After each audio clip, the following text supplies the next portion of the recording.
আসসালামু আলাইকুম রহমতুল্লাহ। বন্ধুরা, জাবালে নূর পাহাড়টি দেখুন। এখানে কোরআন অবতীর্ণ হয়েছিল। রাসূল সাল্লাল্লাহু আলাইহি সাল্লাম উনি এই 40 বছর দীর্ঘ সময় ধরে উনি একজন সত্যকে খুঁজেছেন এবং সত্যর সন্ধানী ছিলেন। তো সেই সন্ধান করতে যে উনি, আপনারা নিশ্চয় জানেন, জাবালে নূর, জাবালে রহমত বা জাবালে নূর নামক একটা পাহাড়ে উনি দীর্ঘদিন আল্লাহ পাকের ধ্যানে ছিলেন। সেই জাবালে নূর আমাদের সামনে আসেন এবং সেই পাহাড়ে দীর্ঘদিন উনি যখন আল্লাহ পাকের ধ্যানে ছিলেন, একটা সময়, আচ্ছা জাবালে নূর আমরা একটু দেখে নেই। তো আমাদের ডান দিকে দেখেন, আমাদের বাসের জানলা দিয়ে আপনারা দেখবেন, ডান দিকে উটের কুঁজ মতো দুটো পাহাড়ের মাথা দেখা যাচ্ছে। দেখেন ডান দিকে, মানে উটের পিঠে যেমন থাকে ঠিক সেরকম দুটো কুঁজ দেখা যাচ্ছে উপরে, এবং ওখানে যাওয়ার জন্য রাস্তাও আছে আপনারা দেখেন।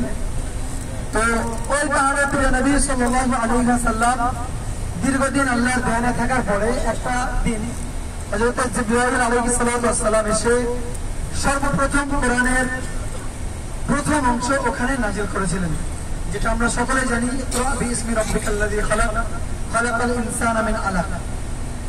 আপনারা পাহাড়টা দেখে নেন এবং এই পাহাড়ের এখানে আমাদের এই বড় বাস রাখবেন না।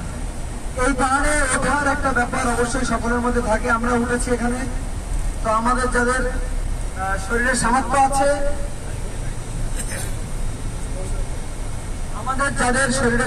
আছে, তো আমরা সেই নির্দিষ্ট সময় করে চলে আসব।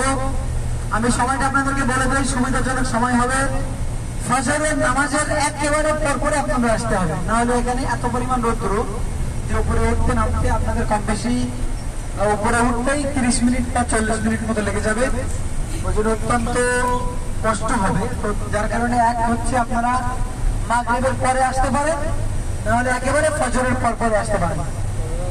তো যে কথা আমি বলছিলাম, আপনারা একটু জাস্ট ভাবুন যে গোটা বিশ্বে একটা সময়, এই পুরো বিশ্বময় শুধুমাত্র অন্ধকার ছিল। অন্ধকার, কিসের অন্ধকার? বর্বরতার অন্ধকার বলতে নেই। একটা সময় গোটা বিশ্বে শুধুমাত্র বর্বরতা বা আপনার আল্লাহ বিরোধী অন্ধকার এই গোটা বিশ্বে ছেয়েছিল। ঠিক সেই সময় আল্লাহ পাক সর্বপ্রথম ইসলামের নূর জ্বালিয়েছে এই পাহাড়ের ওই উঁচু অংশ থেকে। কি বলে আল্লাহ পাক জ্বালিয়েছে? আল্লাহ পাক সর্বপ্রথম প্রিয় হাবিবের কাছে জিবরাইল আলাইহিস সালামকে পাঠিয়ে বলেছেন, ইকরা বিইসমি রাব্বিকাল্লাযী খালাক, হে নবী তুমি পড়ো সেই সত্তার নামে যে তোমাকে সৃষ্টি করেছে।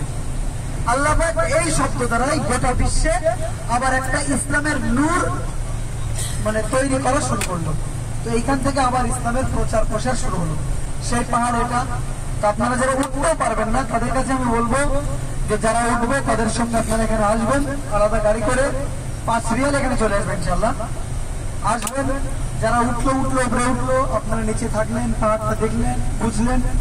ইসলামের এই পাহাড়টা ইসলামের প্রচুর একটা ভূমিকা রাখে, প্রচুর ভূমিকা। আর আপনারা যদি গোয়া পর্যন্ত যেতে পারেন তাহলে তো মানে প্রচুর কিছু অনুভব হয়, ওখানে উঠতে পারেন আলহামদুলিল্লাহ। অ্যাকচুয়ালি হজ উমরা সফর এটা কিন্তু যুবক বয়সের সফর।